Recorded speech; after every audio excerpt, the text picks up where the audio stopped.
bang politiko na sinasabing binabanggit na behind sa naturang mga proyekto? Wala pa? Hello guys, kaya na tayo hapunan. Hindi pa direktang Ulan namin ngayon ay sinabaw na governor. tawag dito? Pero kinumpute na niya kung gaano Sinabaw kalaki na napunta sa first district at doon malaking sa isda to. second district na pondo sa flood Isda lang. control projects. Pero sabi ng DPWH ni Malocas, Ulo. Ingrid Pakanan, kung tutuusin kulang pa yun dahil ang kailangan daw ay 160 Manong. plus billion pesos para makumpleto Yan, yung ulam 280 ko. plus na kilometro Sinabaw. ng mga ilog na malagyan ng dahil dito sa Oriental Mindoro. Kulang pa yung bilyong pera ng bayan samantalang nasira at ang laman lang ay buhangin sa loob. Yun ang sinasabi ni engineer. Oo. Tsaka daing. Sabi ni engineer, mga 36 to 37 Dahil ang kilometers pa ulam lamang ngayon, yung nalalagyan ng masarap. flood control, yung mga dike. Pero 287 kilometers daw ang kailangang palagyan. Pero yan ay hindi pa dugtong-dugtong kabayan, putol-putol pa yan. Depende kung sa ano yung mga lugar na nangangailangan talagang malagyan agad ng flood control. Ay, nako. Dennis Dato live mula sa Nauhan Oriental Mindoro. Pinagpapaliwanag na ni Pangulong Ferdinand Marcos Jr. ang mga kontraktor ng ilang malalaking flood control project sa Bulacan. Mismong Pangulo ang nag-inspeksyon sa mga naturang proyekto at tingin niya ay substandard ang pagkagawa. Live mula sa Kalugkit, Bulacan, nagpapatuloy si Johnson Manabat. Johnson, paano naman nasabing substandard yung mga proyekto? Bernadette, bukod sa dapat sana'y matagal nang tapos itong proyekto ito sa bayan ng Kalugkit sa Bulacan, ang sabi ng Pangulo, sa unang tingin pa lang, halatang mahihinang materyales na ang ginamit para gawin yung naturang proyekto. Pero sa kabila ng mga isyong yan na natuklasan dito sa Kalugkit, Bulacan, ang pinaka-apektado ay ang mga residenteng nagtitiis sa baha kahit matagal nang wala namang malalakas na pagulan, wala rin bagyo.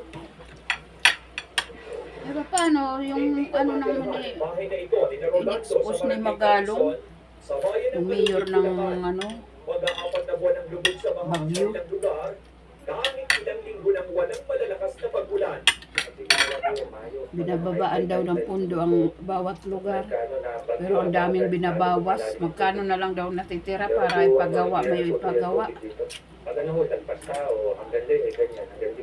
Ang sitwasyon ng pamilya ni Rolando at iba pang taga-Kalugkit na Radyo. iparating na sa Pangulo ng kapwa nila residente sa sulat na ito. Inireklamo nila ang umano'y mahinang klase ng pagkakagawa ng bigas sa kanilang lugar at ang paggamit ng unlike-substandard na materyales sa proyekto. Ngayong Biyernes, ininspeksyon ng Pangulo ang river protection structure na ito sa Barangay Bulusan na ginasusan ng halos 100 milyong piso. Hindi pwedeng ganito. This has been going on for years. Batay sa datos mula sa website ng sumbong sa Pangulo, pinondohan ang naturang proyekto noong pang 2022 at natapos na sana noong February 2023. At ang kontraktor nito, ikatlo sa mga kumpanyang nakakopo ng pinakamaraming proyekto mula sa DPWH sa nakalipas na 3 taon. Same Timothy, ang kontratista dito. Kaya titingnan natin, panahon, kailangan pasagutin natin kung bakit ganitong ginawa nila. Meron kami mga diver na sinisip sa ilalim at nakita talaga ang very manipis na yung simento, hindi pantay-pantay, kasi hindi magandang trabaho. Kasama sa kontrata ang pagkakaroon ng desilting facility pero Yung lupa, natubuan na ng laman. Ganun katagal sila, hindi nag-disil. Pero sa record, nakalagay disilte. sa datos ng Malacanang, mula July 2022 hanggang Marso 2025, aabot sa 105 government projects na nagkakahalaga na higit 7 milyong piso ang nakuha ng naturang kumpanya. Sinusubukan pa rin ng ABS-CBN News na kuhanan ng pahayag ng St. Timothy. Pinuna rin ni Marcos na maraming proyekto ang pinalabas na kumpleto na kahit hindi pa, tulad ng flood mitigation structure sa Barangay Frances. Paano magiging completed nila? Tingnan ninyo. May isla sa gitna. Tinutubuan na ng damo na napaka... Masukan na yan, no? Unang-una yung semento ganyan ng kakabal.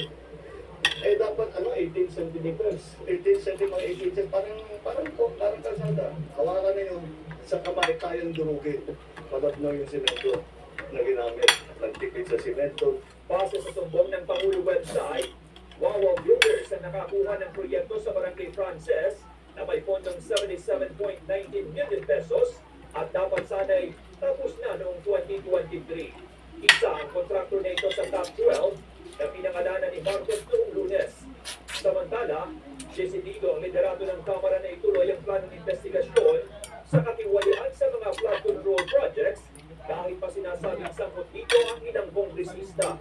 It's still within the oversight power of Congress to look into each and every flood control project. In the event na mapangalanan mo ang isa sa mga kongresista, of course, during the course of our hearings, of course, we will give them the right to reply.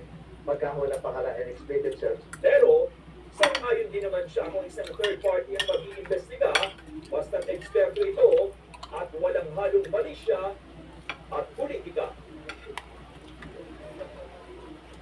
Bernadette, ang kwento ng mga residente ng Barangay Burusan doon sa kabila, ditong Barangay Calisian kung saan kami nakatayo ngayon, ay sa Enero na o kaya pagpasok ng tag-araw sa susunod ng taon, makikita nila yung lupa. Gaya nitong aming kinatatayuan ngayon dahil may mananatiling lubog sa baha.